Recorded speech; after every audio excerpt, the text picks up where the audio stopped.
Bonjour à tous et toutes, nous sommes le mardi 28 janvier 2020 évidemment. Alors je réitère mes voeux, hein. On peut encore je crois jusqu'à fin janvier. Alors cette vidéo va traiter des promotions en commission administrative paritaire de certains. J'en avais parlé dans la précédente et je la fais vraiment parce que je l'ai promis à la personne concernée.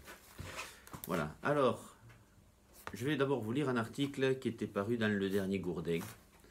Et ensuite, je vais développer. Alors, le titre, c'est « Encore une nomination hallucinante ». Lors de la CAP de juillet 2019, M. Refutin, Force ouvrière, est passé en catégorie B. C'était mentionné sur le site Sésame le lendemain. Il va de soi que cette promotion est uniquement due à ses performances professionnelles. Or, après enquête personnelle, son nom n'a jamais été évoqué en CAP. Ouais. Comment est-ce possible? Bon, alors je me prends l'interrogation. Encore le fait du prince, alors que certains agents assurent les fonctions de chef de service et ne se voient jamais récompensés. Cette super motion. Bon, après c'est du brodage, c'est pas très important. Alors maintenant les explications. Voilà comment cela s'est passé.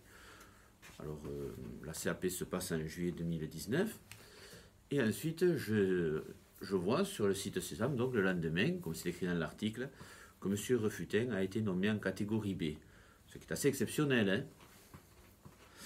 Mais bon, il faut voir la différence que ça fait au niveau traitement quand même, hein, de changer de catégorie, au niveau du régime indemnitaire en particulier. Bon, il est nommé en catégorie B, écoutez, on sait pourquoi hein, en fait.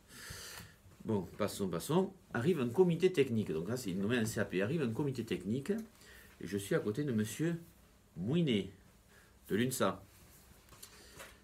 Et à un moment, donc, M. Refutin prend la parole. Et pour rigoler, je dis à M. Mouinet, parce qu'il faisait autre chose, tu devrais écouter parce que quand même, il est passé catégorie B. Ça va être intéressant ce qu'il raconte, vu qu'il est plus gradé, au moins que moi, pas que M. Mouinet. Et M. Mouinet, donc, me répond, mais pas du tout. Là, je m'étais nommé. Ah, si, c'était marqué sur Sésame. Mais je n'ai jamais passé en commission administrative paritaire. Il m'a dit, je suis élu en catégorie B. Je vous rappelle que moi, je suis élu en catégorie C. Ah. Alors, en plein comité technique, je prends mon téléphone et j'envoie un SMS à M. Refutin. J'étais bien passé, catégorie B. Et il me répond, oui, je crois. Bon, d'accord. Bon, en fait, il est passé. Alors, ensuite, à la fin du comité technique, vous savez, on discute. Je vais le voir et je lui dis, comment ça se fait que tu es passé en catégorie B? Il me dit, ah ouais, mais il y a des lois que tu connais pas. Bon, en fait, il n'y en a pas, des lois que je connais pas. Enfin, si, il y a des lois que je connais pas, mais il n'y a pas de loi qui lui permettent de passer en catégorie B comme ça devant tout le monde. C'est pas une loi, c'est juste que le président a voulu le récompenser pour service rendu. Bon, alors voilà, l'affaire s'arrête là, pour l'instant.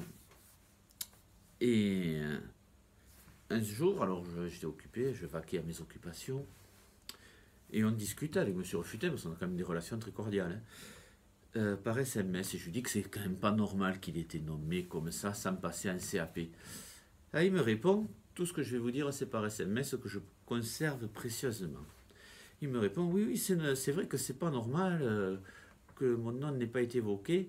Alors, non, d'abord, il me dit, c'est moi qui ai dit à mes représentants en catégorie B, de ne pas demander ma nomination. Bon, ça, c'est tout à son honneur.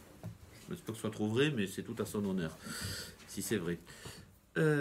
Bon, écoutez, en tout cas, il est nommé quand même. Et alors, il m'écrit donc qu'à la fin de la CAP, B, il va voir le DRH, ou DGRS, je ne sais pas encore un truc, et il lui dit que c'est pas normal qu'il ait été nommé.